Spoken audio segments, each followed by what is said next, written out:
Natuklasan ng babae na may gintong pulsera sa paa ng bata. Doon lang niya napagtanto na maling bata ang kanyang kinuha. Nang pumunta siya sa ospital para ibalik ang bata, nalaman niya na ang kumuha ng kanyang anak ay isang mayamang pamilya para mabigyan ang kanyang anak ng mayamang pamumuhay. Sa isang saglit ng pag-aalinlangan, tumakas siya sa ospital kasama ang bata. 20 taon ang nakalipas. Ang anak ng mahirap ay namuhay sa karangyaan, habang ang tunay na anak ng mayaman ay ipinadala sa bundok. Ngunit di nila alam na ang babae ay hindi nahirapan, kundi pinalaki ng isang guro at natuto ng maraming kakayahan. Sa araw ng kanyang kaarawan, sinabi ng guro na siya ang tunay na anak ng mayaman. Ngunit itinuring ng mayaman ang ibang babae bilang kanyang tunay na anak. Ito rin ang araw ng handaan ng huwad na anak. Kaya nagpa siya ang tunay na anak na pumunta sa handaan para ibunyag ang katotohanan.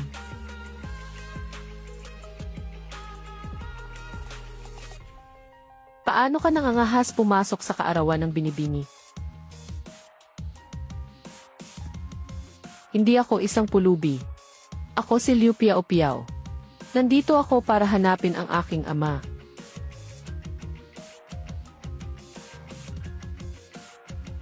Itong kagalang-galang na taong mabuti. Siguradong ikaw ang aking ama.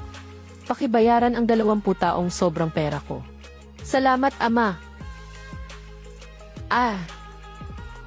Gusto mo bang maghanap ako ng tao para palayasin siya?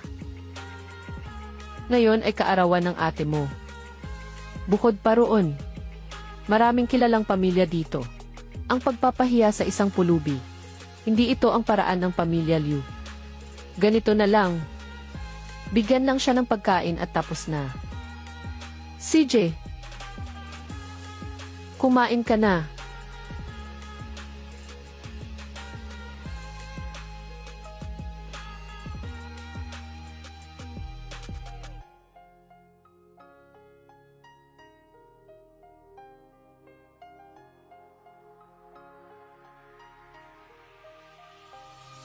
Itay, tingnan mo. Siya at ang mama noong kabataan. May pagkakahawig. Hindi maaari. Ang anak na babae ng pamilya Liu, hindi kailanman nawala. Itay, ang aking mahal na anak ay dumating na. Itay, narinig ko ang inyong usapan. Kanina lang, nagpapanggap lang siya bilang ako. Para siraan ako. Ngayon ay aking kaarawan.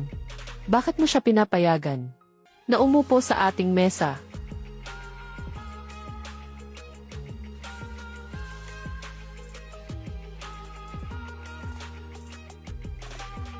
Bata ka pa ay puno ka na ng kasinungalingan.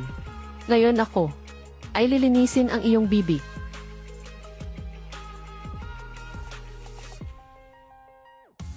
Abra, turuan kitang magsinungaling.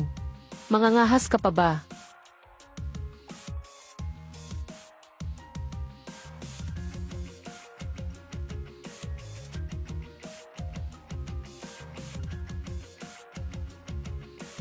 Anak, ayos ka lang ba?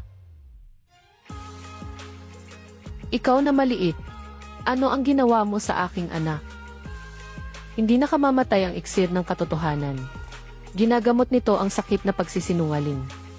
Kapag nagsinungaling ka, kailangan mong maparusahan. Anong pinagsasabi mo? Bakit ako magsisinungaling? Tatanungin kita. Ikaw ba talaga ang anak ng pamilya Liu? Siyempre ako. Kita mo na, nagsisinungaling ka. Itay, kuya, inaapi niya ako. Ate, ako ang bahala sa'yo.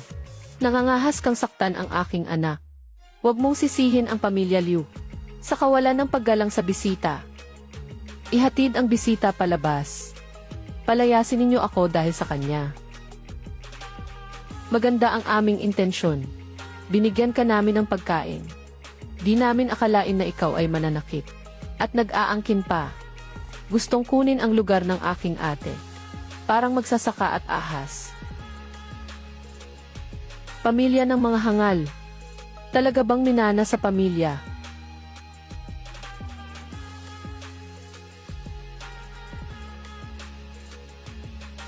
Hindi tama. Paano niya nalaman na buntis ako? Hindi pwede, ang pamilya Liu ay naniniwala na ako ay malinis at dalisay.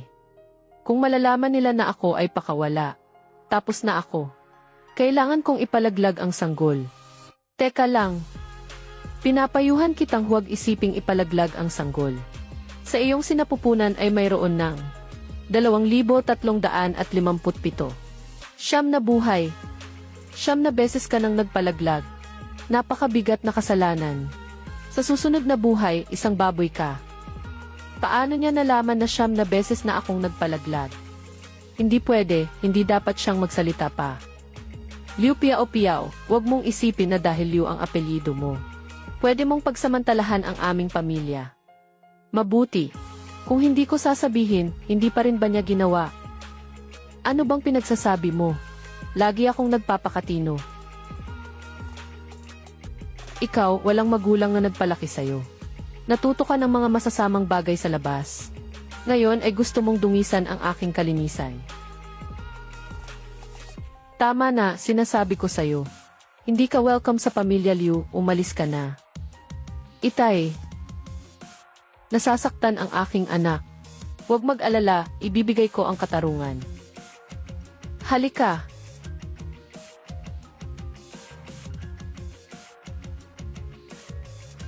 Pulubi, alam kong may kakaiba sa iyo. Pero, ang seguridad ng pamilya Liu, pawang mga espesyal na sundalo.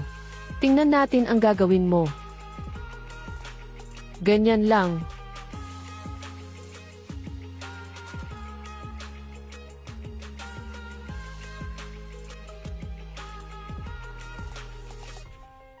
Hindi pala ganoon kahirap. Ano ang gagawin mo? Sinasabi ko sa'yo, ako ang anak ng pamilya Liu. Walang hiya, alam mong huwad ka. Pero nagpapanggap ka pa rin. Sinabi kong buntis siya. Hindi ko alam kung bakit kayo nagagalit. Hindi naman siya tunay na anak. Hindi masisira ang inyong reputasyon. Ano ang ibig mong sabihin? Literal na kahulugan. Hindi siya ang tunay na anak ng pamilya Liu. Ako ang tunay, bumalik ako. Para tulungan kayong alisin ang malas na bituin. Kung hindi ang pamilya Liu ay mawawasak. Tumahimik ka. Matagal ko nang sinabi sa'yo. Walang nawawalang anak ang pamilya Liu. Inaapi mo ako. Inaalipusta mo ako. Ngayon ay gusto mo pang magpanggap na ako. Anak, huwag mag-alala. Habang nandito ang iyong ama, walang makakapalit sa iyong pagkatao. Kung siya ba ay tunay o huwad. Tingnan natin para malaman. Hindi na kailangang suriin. Sinasabi ko sa'yo, matagal na kaming nagsagawa ng test. Siya ay talagang miyembro ng pamilya Liu. Hindi maaaring magkamali. May problema ang inyong teknolohiya. Ako mismo ang susuri.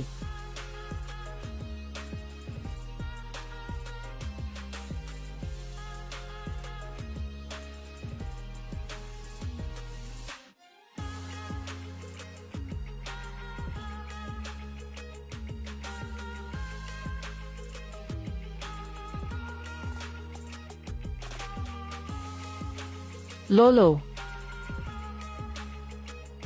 Itay, ano itong bagay na ito? Ikaw na walang galang. Ito ang iyong ninuno. Ang ninuno ng pamilya Liu. Lolo, bakit ka na parito? Dahil sa inyo na walang utang na loob. Ako'y inyong hinata. Hindi ako mapakali sa ilalim ng lupa. Anong problema, sabihin ninyo agad. Matanda, lumapit ka dito. May sasabihin ako sa'yo. Anong uri ng inapo ka? Nangangahas kang hindi igalang ang iyong ninuno. Inapo ko, huwag kang mag-alala. Pag-usapan natin ito ng maayos. Sabihin mo sa kanila, sino ang tunay? Sige, titingnan ko ang talaarawan ng pamilya.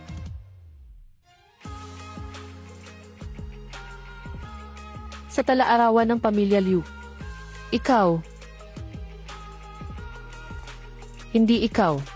Hindi ikaw ang tagapagmana ng pamilya Liu. Lolo, may pagkakamali ba?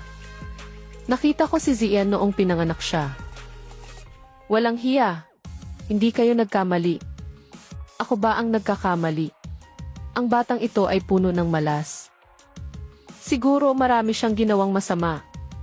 Si Liu Piao-Piao, ang tanging tunay na ina po ng pamilya Liu. Mula ngayon, lahat sa pamilya Liu, matanda at bata ay dapat sumunod sa kanya. Kung hindi, mawawasak ang pamilya. Paano si Ziyan? Kung hindi siya aming anak, sino siya? Dahil wala siya sa talaarawan ng pamilya. Titingnan ko ang talaan ng utang na loob at galit ng pamilya Liu. Mabuting suriin ang batang ito kung siya ba ay taong may utang sa atin o isang kaaway na dumating.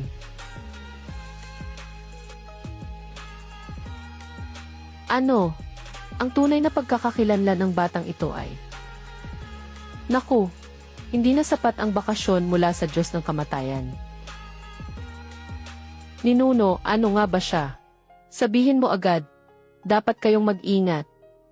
Hindi simpleng tao ang batang ito. Siya ang malaking ano, Ninuno? Sabihin mo agad, malaking ay